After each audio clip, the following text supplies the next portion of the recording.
حرقان كم حاوي مخانو كل جزء ذكر بلو انت قليب كايا اتحاوي كتعبيا انت اتمخايا جن كالتفا كتموتيا بلو لايكا نماسترو امسجنو كدا سلام سلام كبرات تعزبتنا كما لهم اوشتن اوتان اتركبو كبرات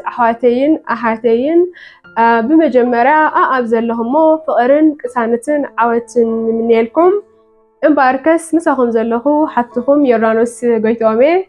بمقطع الكا نلوم معنتي كما جرنا حرقنا كنقاصرو نخل اتبل كمون مفتحيون حزلكم قريبا له نكتالكم باخبرت عدم كما جرنا حرقنا كنقاصرون كنفتحون كان زلنا اتجلز حنتي حصارن مهاريتن زهونه زانتا كاب زنبكو نعيد تقمتني نعكم كا خطامكم تخلي الى زحسبكوا حزلكم قريبا له دغيمه نكتالكم عدم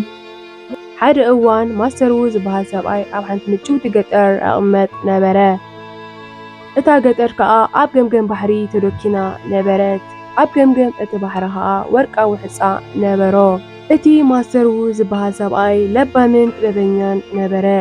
ሰሚዒታቶም ወይ ከዓ ሕርቃኖም ከቃጥጠሩ ንዘይክእሉ ሰባት ፍቕሪ እንዳሃበ ይነብር ነበረ ሓደ መዓልቲ ሓደ ላይ ዝብሃል መንእሰይ ናብቲ ማስተር ከይዱ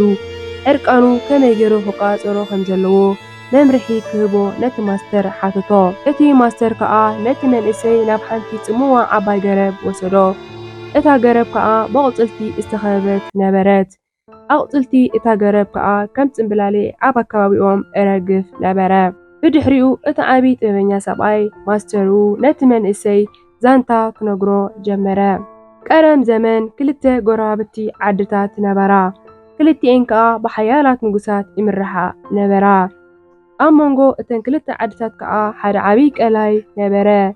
ኣብ ማእኸል እቲ ቀላይ ከዓ ሓደ ዓብን ዘፍርሕን ድራጎን ይቕመጥ ነበረ እቲ ድራጎን ከዓ ካብ ዓሚቕ ቀላይ እንዳወፀ ነተን ክልተ ዓድታት ዕንወትን ክሳራን ኣውርደለን ነበረ ሓደ መዓልቲ ከዓ እቶም ክልተ ንጉሳት ናይተን ክልተ ጎራብቲ ዓድታት ተሓባቢሮም ነቲ ድራጎን ከጥፍእዎ ተማኸሩ ወታደራቶም ኣሃሂቦም ከዓ ናብቲ ቀላይ ቀረቡ እንተኾነ እቲ ድራጎን ሓዊ ተፊኡ ንኩሎም እቶም ወታደራት ቀተሎም እቶም ንጉሳት ከዓ ደጊሞም ወታደራቶም ኣሃሂቦም ናብቲ ቀላይ ቀረቡ ሕጂ እውን ካብቲ ቀዳማይ ዝገደደ እቲ ድራጎን ሓይሉ ኣሃሂቡ ልክዕ ከም እሳተ ጎመራ እቶም ወታደራት ሓዊ ተፊኡ ቀተሎም እቶም ነገስታት ከዓ ተስፋ ቆሪጾም ናብ ዓዶም ክምለሱ ጀመሩ ኣብ መንገዲ ከዓ ሓደ ለባምን ጥበበኛን ሰብኣይ ረኸቡ ኩሉ እቲ ዘጋጠሞም ከዓ ነቲ ለባም ሰብኣይ ነገርዎ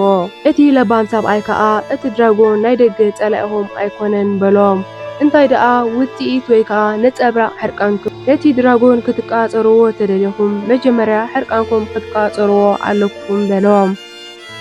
እቶም ንጉሳት በቲ ዘረባ እቲ ሰብኣይ ተገሪሞም ናብ ዓዶም ከዱ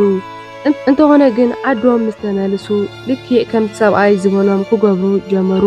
ዓዶም ተመሊሶም ከዓ ነፍሶም ክፍትሹ ዕርቃኖም ከለሊዎን ከጽንዕዎን ክርድእዎን ጀመሩ ምስ ነፍሶም እናተዘራረቡ ማኒፌስት እናገበሩ ናይ ውሽጦም ሰላም ክረኽብዎ ንነገራት ኣመዛዚኖም ቀስ ኢሎም ክሓስቡሉን ጀመሩ እቶም ህዝቦም ከዓ በቶም ንጉሳቶም ተተባቢዖም ዕርቃኖም ክቃጸሩ ጀመሩ ከም ውጽኢቱ ከዓ እተን ክልተ ጎራብቲ ዓድታት ተሓባቢረን ክነብራ ጀመራ እቲ ድራጎን ከዓ ሕርቃን ናይ ክልቲአን ዓድታት ከም ነዳዲ ዝጥቀመሉ ዝነበረ ዝለመዶ ሲኢኑ ሓይሉ ጸንቂቑ ናብቲ መዓሙቕ ናይቲ ቀላይ ሃጠመ እቲ ቀላይ ከዓ ምልክት ዕንወትን ምፍልላይን ዝነበረ ምልክት ሓድነትን ሰላምን ኮነ እቶም ንጉሳት ከዓ ንክልቲአን ዓድታቶም ከረኽብወን ቢንቶ ሃነጹ ኣብ ገምገም እቲ ቢንቶ ከዓ ኣግራባት ሃነጹሉ እቲ ኣቕጽልቲ ከዓ ምልክት ሕርቃንካን ቁጣዕኻን ተደኣ ተቆጻጺርካ መርድዳእን ምትሕግጋዝን ተማዕቢልካ ዝፍጠር ውጽኢት ኮነ ማስተሩ ኣዘንትዩ ምስ ወድአ ዝም በለ መንእሰይ ላይ ከዓ በቲ ዛንታ ተመሲጡ ኣነኸ ሕርቃነይ ከመይ ገይረ ክቃጸሮ በሎ እቲ ለባም ዓብ ሰብኣይ ፍሽኽ ኢሉ ከምዚ በሎ ልክዕ ከምቶም ነገስታት ነፍስኻ ክትፍትሻን ምንጪ ሕርቃንካ ክትለልዮ ነቲ ጠንቁ ከዓ ክትርድኦን ኣለካ በሎ ከምኡውን ኣብ በይንኻ ኮፍ ኢልካ ምስ ነብስኻ ሃዲእካ ብምዝራብ ብምሉእ ንቕሓተ ኣእምሮ ሰላም ኣብ ውሽጥኻ ንምርካብ ብቐጻሊ ክትለማመድ ክትክእል ኣለካ በሎ። ከምኡውን ሕርቃን ከም ሓዊ ምዃኑ ኩሉ ግዜ ዘክር በሎ። እንተ ቀሊብካያ እታ ሓዊ ክትዓብያ እንተ ኣጥሚኻያ ግን ቀልጢፋ ክትመውትያ በሎ። ላይ ከዓ ንማስተሩ ኣመስጊንዎ ከደእ ንሕርቃኑ ክቋፀሮ ብውሽጡ ሰላም ክረክብ ክፅዕር ምዃኑ ምስ ነብሱ መብፅዓ እናኣተወ ከደ ኣብ መደምደምታ ካብ ዛዛንታ እንታይ ንምሃር እንተደኣ ኢልና ሕርቃና ንቃፀሮ ተዘይክእልና ናብ ዘይገደለ ዕንወትን ክሳራን እዩ ዘምርሐና። መበገሲ ሕርቃን ኩሉ ግዜ ኣብ ውሽጥና ዘሎ ዘይተፈትሐ ፀገምን ዘይፈተሽናዮም ሽግራትን እዩ ዝምንጩ። ሕርቃና ክንቃፀሮ ከዓ ምስ ነብስና እናተዘራረብና ነብስና ክንፍትሻ ኣለና። እቲ ጠንቂ ሕርቃና ምፍላጥን ምርዳእን ክንክእል ኣለና። ምስ ነብስና ብምዝራብን ከምኡ ከዓ ምስቲ እንኣምኖ ኣምላኽና ብምዝራብን ብምጽላይን ኣብ ውሽጥና ሰላም ክንረኽባ ኣለና። ነቲ ሕርቃና ከዓ ናብ ጽቡቕ ክዕብየና ዝኽእል ሓይሊ ክንቅይሮ ንኽእል። ከምዚ ንምግባርና ንነብስና ሰላም ንህባ ከምኡውን ንኣከባቢና ዘሎ ብጽቡቕ ክንቅይሮ ንኽእል። ብዓይኒ ሳይንሳዊ መጽናዕቲ ሕርቃን ኣብ ኣእምሮና ኩሉ ግዜ ንኽልተ ደቂቕ የጋጥም። ብዙሓት ሰባት ስምዒታቶም ንኽልተ ደቂቕ ክቃፀርዎ ብዘይምኻሎም ህይወቶም ሙሉእ ክጠዓሱ ይነብሩ። ናይ ሕርቃን ምልክት ክህልወና ንቡር እኳ እንተኾነ